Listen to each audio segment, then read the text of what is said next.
Сәлем достар, менің каналыма қош келдіңіздер. Сіздермен бірге бүгін Ардақ. Мен бүгін сіздерге өзімнің балапандарыма жасап жүрген пончиктердің рецептісімен бөлісетін боламын. Менің каналыма тіркеліп, қоңыраушаны басып қойыңыздар. Ал кеттік, бастайық. Ол үшін бізге қант, ванилин және ашытқы қажет. Ерітілген сары май, 2 жұмыртқа, тұз және жылы сүт қажет болады. Ең әуелі ұнымыздың үстіне тұзымызды сеуіп аламыз. Міндетті түрде ұнды ситадан өткізіңіздер. Әрі қарай оның үстіне қант, дрожж, ванилинді салып, жақсылап араластырамыз.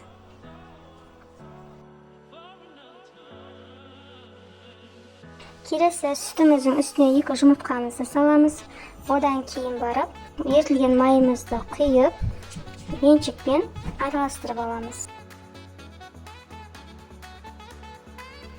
Әрі қарай ұнымыздың ортасын ашып, оның үстіне жылы сүтімізді құямыз.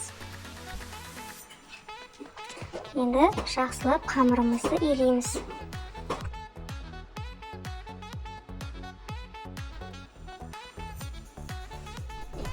Бізде осындай қолға жабысатын қамыр шығады әуелгіде. Содан кейін шамалы ғана ұн сеуіп, әрі қарай илейміз. Көп сеппеңіздер, шамалы ғана сепсеңіздер болады. Бізде жұмсақ, әдемі қамыр шығу керек.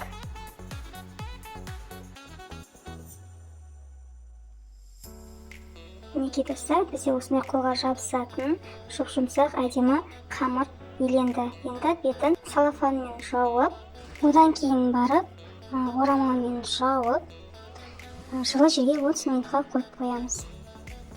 Мінекей достар, бізде 30 минуттай уақыт өтті. Біздің қамырымыз, қазір көрейік, әдемі болып мінекей көтерілді. Енді қолымызды майлап алып, қамырымызды түсіріп аламыз. Енді қамырдың шетіне осылайша бөліп, таразыға өлшеп аламыз. Мен барлығын бір етіп өлшеп алдым. Енді ортасынан кесіп, әрі қарай қолымызбен ортасын ашамыз. Мінекей достар, осылайша пончиктерімізді жасап шығамыз. Тағы да ортасын көрсетейін, ортасын кесеміз және қолымызбен ортасын айналдыра отырып ашып шығамыз. Мінекей біздің пончиктеріміз осындай болып шығады. Енді осыны жылы жерге бетін жауып қойып қоямыз. Біздің пончиктеріміз көтерілуі қажет. Әрі қарай қызып тұрған майымызға пончигімізді саламыз және таяқшамен ортасын ашамыз. Келесісін саламыз. Тағы да таяқшамен ортасын ашып отырамыз осылайша. Әдемі етіп, қызартып, қуырып аламыз. Мен қатты қызартып пісіргенді жақсы көремін, сол себепті қызартыңқыратып пісірдім. Сіздер өз қалауларыңыз бойынша сарғайтып пісірсеңіздер де болады. Пісіргеннен кейін міндетті түрде ыдысымыздың бетіне майлық төсейміз. Өйткені майлық біздің пончиктеріміздің майын сорып алады. Осылайша барлық пончиктерімізді пісіріп аламыз.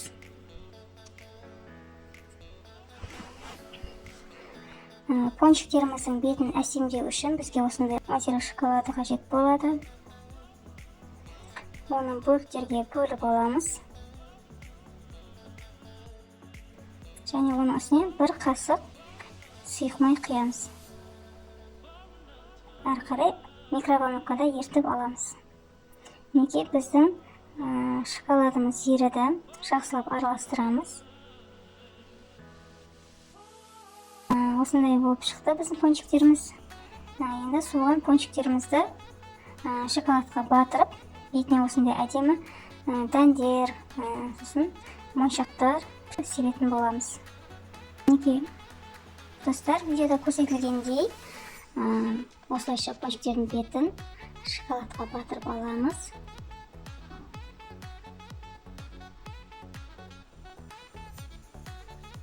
Содан кейін бетіне конфетилар себеміз, немесе жаңғақтар себеміз. Енді ол өз қалауларыңыз бойынша жасасаңыздар болады.